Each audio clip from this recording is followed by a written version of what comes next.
Good afternoon to our witnesses. I appreciate the chance to talk with each of you today about the military services recruitment efforts, and in particular, I have an interest in the importance of recruiting more women into the armed forces.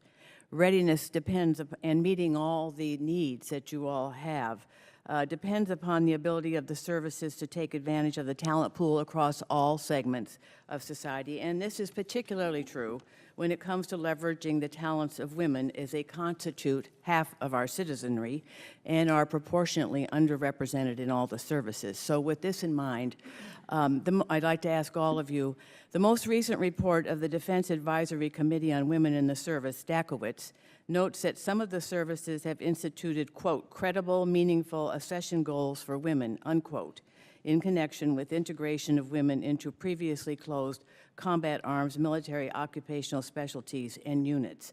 So I'd like to ask each of you, have you set such goals? And if you have, how you have adapted your recruitment strategies to meet those goals? Well, for the Army, as far as I just like to say, we have 170,000 women in the United States Army right now, which is, when you think, that is a significant portion of the force. We have women serving in every infantry, armor, and artillery battalion in every brigade combat team in the Army. And we're seeing, as we've opened up all the occupations to women, many more women are serving. We're seeing places like West Point, where I was the second class with women at West Point when I went in 1981.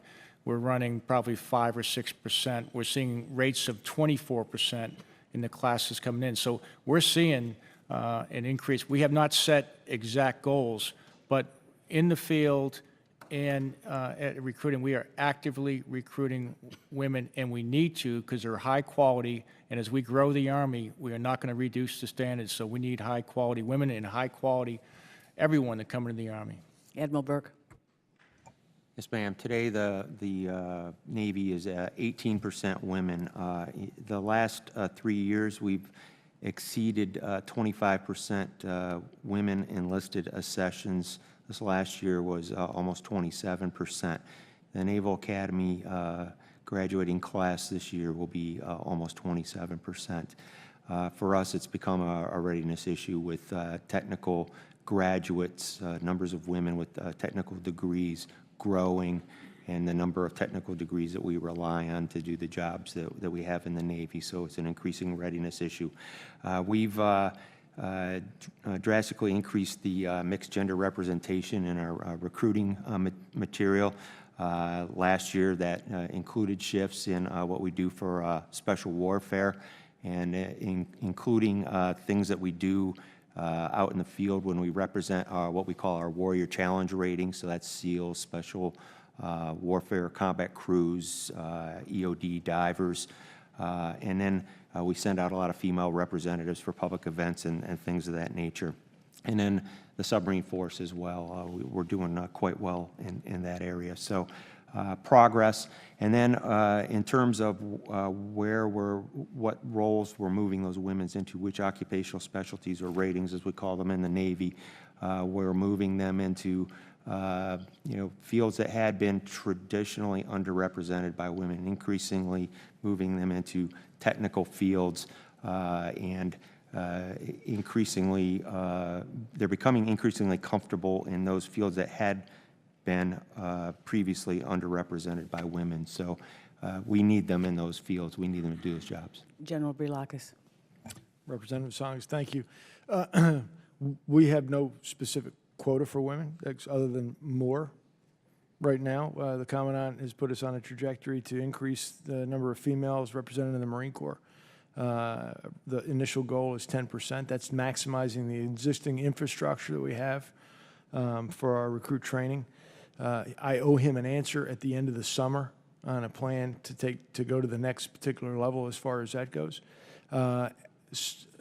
Accompanying that direction was decisions to improve the quality of the young ladies that we bring into the Marine Corps. We have seen an increase in their intelligence scores, their physical fitness scores. We have seen a reduction in the attrition at recruit training, and all those point to a direction that Recruiting Command has taken the drive toward quality seriously.